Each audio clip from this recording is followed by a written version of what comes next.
Well, hello everybody. Glad you're here to join us again. Welcome back. This is day 184 of our daily Bible reading, and we've gone now over halfway through the entire year so far. It's probably yesterday's reading, but anyway, we are cruising along here. We're going chronologically through the Bible in a year. This is day 184 again, and we're going to cover 2 Kings chapters 5 through 8. So let's get ready to do this, settle back, and let's begin. Naaman's disease healed, chapter 5. Naaman, commander of the army for the king of Aram, was a man important to his master and highly regarded, because through him the Lord had given victory to Aram. The man was a valiant warrior, but he had a skin disease. Aram had gone on raids and brought back from the land of Israel a young girl who served Naaman's wife. She said to her mistress, "If only my master were with the prophet who is in Shamron, he would cure him of his skin disease." So Naaman went and told his master what the girl from the land of Israel had said. Therefore the king of Aram said, "Go, and I will send a letter with you to the king of Israel." So he went and took with him 750 pounds of silver, 150 pounds of gold, and 10 sets of clothing.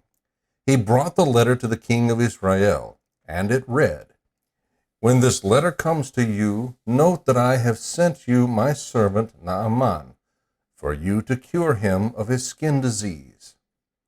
When the king of Israel read the letter, he tore his clothes and asked, "Am I God, killing and giving life, that this man expects me to cure a man of his skin disease?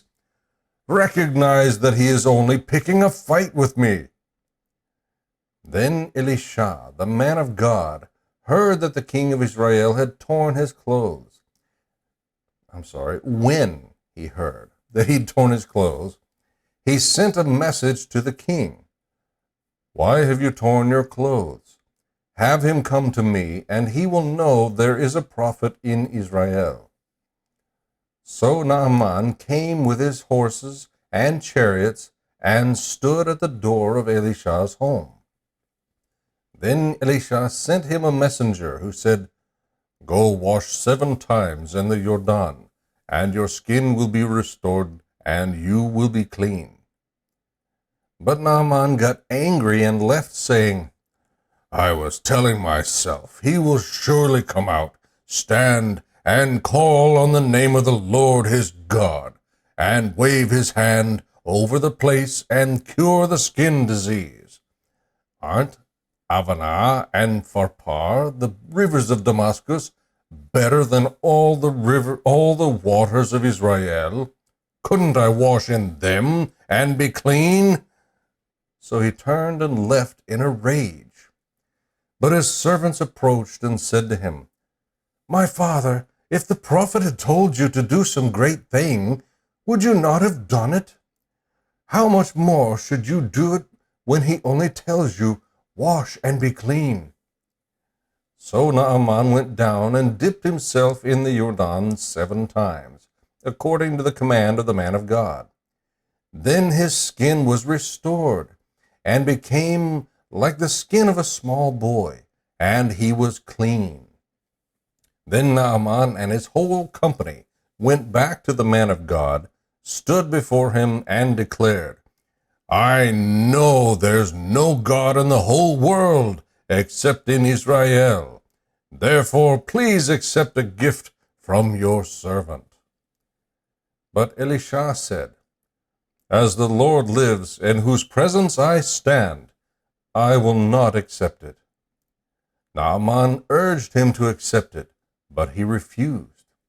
Naaman responded, "If not, please let your servant be given as much soil as a pair of mules can carry, for your servant will no longer offer a burnt offering or a sacrifice to any other god but the Lord. However, in a particular matter, may the Lord pardon your servant. When my master, the king of Aram, goes into the temple of Rimmon to bow in worship while he is leaning on my arm, and I have to bow in the temple of Rimmon. When I bow in the temple of Rimmon, may the Lord pardon your servant in this matter. So he said to him, Go in peace. Gehazi's greed punished. After Naaman had traveled a short distance from Elisha, Gehazi, the attendant of Elisha, the man of God, thought, My master has let this Aramean Naaman off lightly by not accepting from him what he brought. As the Lord lives, I will run after him and get something from him. So Gehazi pursued Naaman. When Naaman saw someone running after him, he got down from the chariot to meet him and asked, Is everything all right? Gehazi said, It's all right. My master has sent me to say, I have just now discovered that 2 young men from the sons of the prophets have come to me from the hill country of Ephraim. Please give them 75 pounds of silver and 2 sets of clothing. But Naaman insisted, Please accept 150 pounds. He urged Gehazi and then packed 150 pounds of silver in 2 bags with 2 sets of clothing. Naaman gave them to 2 of his attendants, who carried them ahead of Gehazi. When Gehazi came to the hill, he took the gifts from them and deposited them in the house. Then he dismissed the men, and they left. Gehazi came and stood by his master. Where did you go, Gehazi? Elisha asked him. He replied, Your servant didn't go anywhere. And my heart didn't go when the man got down from his chariot to meet you, Elisha said. Is this a time to accept silver and clothing, olive orchards and vineyards, flocks and herds, and male and female slaves? Therefore, Naaman's skin disease will cling to you and your descendants forever. So Gehazi went out from his presence diseased, resembling snow. The floating axe head, chapter 6. The sons of the prophets said to Elisha, Please notice that the place where we live under your supervision is too small for us. Please let us go to the Jordan where we can each get a log and can build ourselves a place to live there. Go, he said. Then one said, Please come with your servants. I'll come, he answered.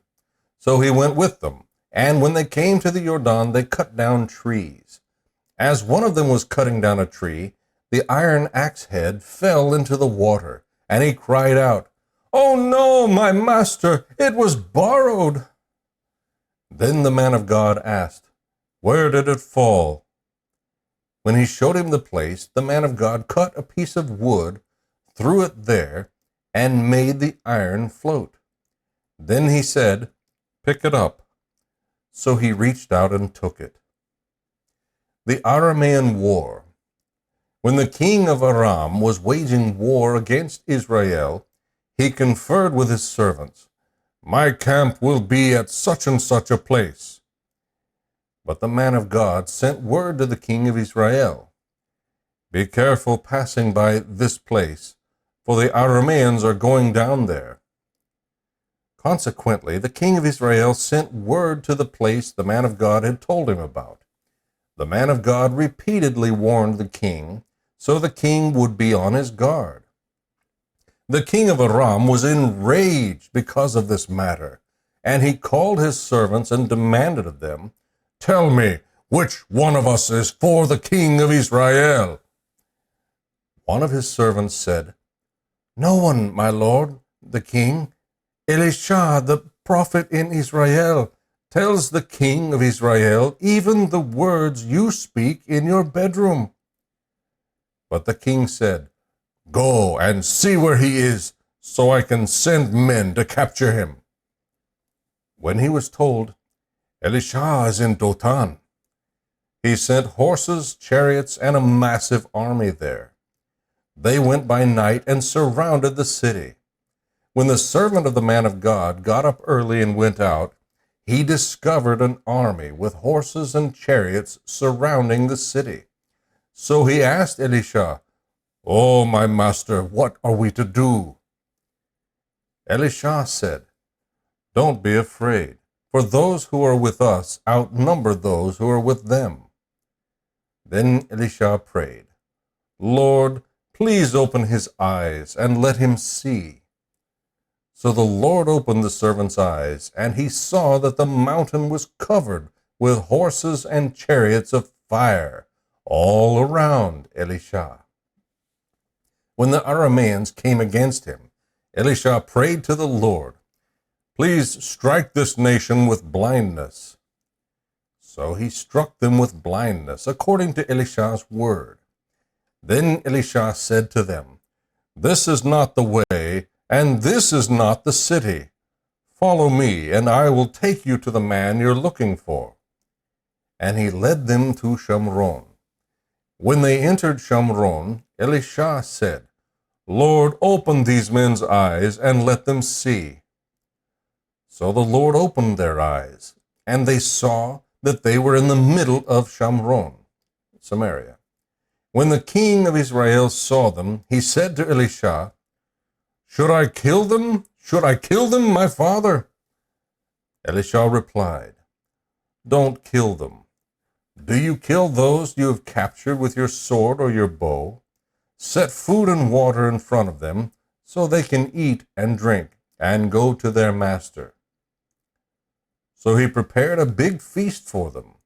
When they had eaten and drunk, he sent them away, and they went to their master.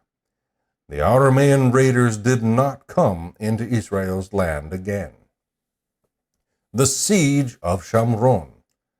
Sometime later, King Ben-Hadad of Aram brought all his military units together and marched up and laid siege to Shamron. So there was a severe famine in Shamron, and they continued the siege against it until a donkey's head sold for 34 ounces of silver, and a cup of dove's dung sold for 2 ounces of silver. As the king of Israel was passing by on the wall, a woman cried out to him, "My lord, the king, help!" He answered, "If the Lord doesn't help you, where can I get help for you? From the threshing floor or the winepress?" Then the king asked her, "What's the matter?" She said, "This woman said to me, 'Give up your son, and we will eat him today. Then we will eat my son tomorrow.' So we boiled my son and ate him. And I said to her the next day, 'Give up your son, and we will eat him.' But she has hidden her son." When the king heard the woman's words, he tore his clothes. Then, as he was passing by on the wall, the people saw that there was sackcloth under his clothes next to his skin. He announced, "May God punish me, and do so severely, if the head of Elisha, son of Japhat, remains on his shoulders today." Elisha was sitting in his house, and the elders were sitting with him. The king sent a man ahead of him, but before the messenger got to him, Elisha said to the elders, "Do you see how this murderer has sent someone to remove my head? Look, when the messenger comes, shut the door to keep him out. Isn't the sound of his master's feet behind him?" While Elisha was still speaking with them, the messenger came down to him. Then he said, This disaster is from the Lord. Why should I wait for the Lord any longer?" Chapter 7. Elisha replied, "Hear the word of the Lord. This is what the Lord says. About this time tomorrow at Shamron's gate, 6 quarts of fine flour will sell for a half ounce of silver, and 12 quarts of barley will sell for a half ounce of silver." Then the captain, the king's right-hand man, responded to the man of God, "Look, even if the Lord were to make windows in heaven, could this really happen?" Elisha announced, You will in fact see it with your own eyes, but you won't eat any of it." Now 4 men with a skin disease were at the entrance to the city gate. They said to each other, "Why just sit here until we die? If we say, 'Let's go into the city,' we will die there because the famine is in the city. But if we sit here, we will also die. So now come on, let's surrender to the Arameans' camp. If they let us live, we will live. If they kill us, we will die." So the diseased men got up at twilight to go to the Arameans' camp. When they came to the camp's edge, they discovered that no one was there, for the Lord had caused the Aramean camp to hear the sound of chariots, horses, and a large army. The Arameans had said to each other, "The king of Israel must have hired the kings of the Hittites and the kings of Egypt to attack us." So they had gotten up and fled at twilight, abandoning their tents, horses, and donkeys. The camp was intact, and they had fled for their lives. When these diseased men came to the edge of the camp, they went into a tent to eat and drink. Then they picked up the silver, gold, and clothing, and went off and hid them. They came back and entered another tent, picked things up, and hid them. Then they said to each other, "We're not doing what is right. Today is a day of good news. If we are silent and wait until morning light, our punishment will catch up with us. So let's go tell the king's household." The diseased men came and called to the city's gatekeepers and told them, "We went to the Aramean camp, and no one was there. No human sounds. There was nothing but tethered horses and donkeys, and the tents were intact." The gatekeepers called out, and the news was reported to the king's household. So the king got up in the night and said to his servants, "Let me tell you what the Arameans have done to us. They know we are starving, so they have left the camp to hide in the open country, thinking, when they come out of the city, we will take them alive and go into the city." But one of his servants responded, "Please, let messengers take 5 of the horses that are left in the city. Their fate is like the entire Israelite community who will die. So let's send them and see." The messengers took 2 chariots with horses, and the king sent them after the Aramean army, saying, "Go and see." So they followed them as far as the Jordan. They saw that the whole way was littered with clothes and equipment the Arameans had thrown off in their haste. The messengers returned and told the king. Then the people went out and plundered the Aramean camp. It was then that 6 quarts of fine flour sold for a half ounce of silver, and 12 quarts of barley sold for a half ounce of silver, according to the word of the Lord. The king had appointed the captain, his right-hand man, to be in charge of the city gate, but the people trampled him in the gate. He died, just as the man of God had predicted when the king had come to him. When the man of God had said to the king, "About this time tomorrow, 12 quarts of barley will sell for a half ounce of silver, and 6 quarts of fine flour will sell for a half ounce of silver at Shamron's gate," this captain had answered the man of God, "Look, even if the Lord were to make windows in heaven, could this really happen?" Elisha had said, "You will in fact see it with your own eyes, but you won't eat any of it." This is what happened to him. The people trampled him in the city gate, and he died. The Shunammite's land restored. Chapter 8. Elisha said to the woman whose son he had restored to life, "Get ready, you and your household, and go live as a resident alien wherever you can, for the Lord has announced a 7-year famine, and it has already come to the land." So the woman got ready and did what the man of God said. She and her household lived as resident aliens in the land of the Philistines for 7 years. When the woman returned from the land of the Philistines at the end of 7 years, she went to appeal to the king for her house and field. The king had been speaking to Gehazi, the attendant of the man of God, saying, "Tell me all the great things Elisha has done."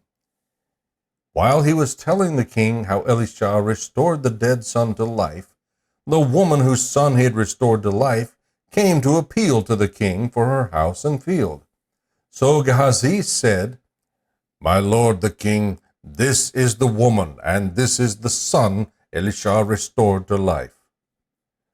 When the king asked the woman, she told him the story. So the king appointed a court official for her, saying, "Restore all that was hers, along with all the income from the field from the day she left the country until now." Aram's king Hazael.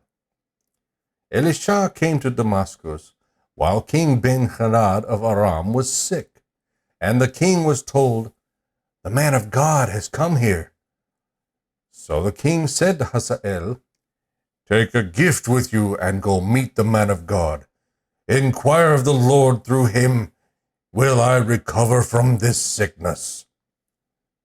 Hazael went to meet Elisha, taking with him a gift, 40 camel loads of all the finest products of Damascus. When he came and stood before him, he said, "Your son, King Ben-Hadad of Aram, has sent me to ask you, will I recover from this sickness?" Elisha told him, "Go say to him, you are sure to recover, but the Lord has shown me that he is sure to die."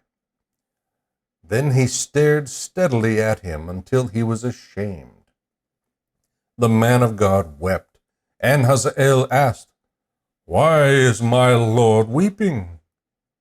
He replied, "Because I know the evil you will do to the people of Israel. You will set their fortresses on fire. You will kill their young men with the sword. You will dash their children to pieces. You will rip open their pregnant women." Hazael said, "How could your servant, a mere dog, do such a mighty deed?" Elisha answered, "The Lord has shown me that you will be king over Aram." Hazael left Elisha and went to his master, who asked him, "What did Elisha say to you?" He responded, "He told me you are sure to recover." The next day Hazael took a heavy cloth, dipped it in water, and spread it over the king's face. Ben-Hadad died, and Hazael reigned in his place. Judah's king Jehoram. In the 5th year of Israel's king Joram, son of Ahab, Jehoram, son of Jehoshaphat, became king of Judah, replacing his father. He was 32 years old when he became king, and he reigned 8 years in Jerusalem. He walked in the ways of the kings of Israel, as the house of Ahab had done, for Ahab's daughter was his wife. He did what was evil in the Lord's sight. For the sake of his servant David, the Lord was unwilling to destroy Judah, since he had promised to give a lamp to David and his sons forever. During Jehoram's reign, Edom rebelled against Judah's control and appointed their own king. So Jehoram crossed over to Seir with all his chariots. Then at night he set out to attack the Edomites, who had surrounded him, and the chariot commanders. but his troops fled to their tents. So Edom is still in rebellion against Judah's control today. Libnah also rebelled at that time. The rest of the events of Jehoram's reign, along with all his accomplishments, are written in the historical record of Judah's kings. Jehoram rested with his ancestors and was buried with his fathers in the city of David, and his son Ahaziah became king in his place. Judah's king Ahaziah. In the 12th year of Israel's king Joram, son of Ahab, Ahaziah, son of Jehoram, became king of Judah. Ahaziah was 22 years old when he became king, and he reigned 1 year in Jerusalem. His mother's name was Athaliah, granddaughter of Israel's king Omri. He walked in the ways of the house of Ahab, and did what was evil in the Lord's sight, like the house of Ahab, for his father had married into the house of Ahab. Ahaziah went with Joram, son of Ahab, to fight against King Hazael of Aram in Ramoth Gilead, and the Arameans wounded Joram. So King Joram returned to Israel to recover from the wounds that the Arameans had inflicted on him in Ramoth Gilead, when he fought against Aram's king Hazael. Then Judah's king Ahaziah, son of Jehoram, went down to Israel to visit Joram, son of Ahab, since Joram was ill. May the Lord bless the reading and study of his word.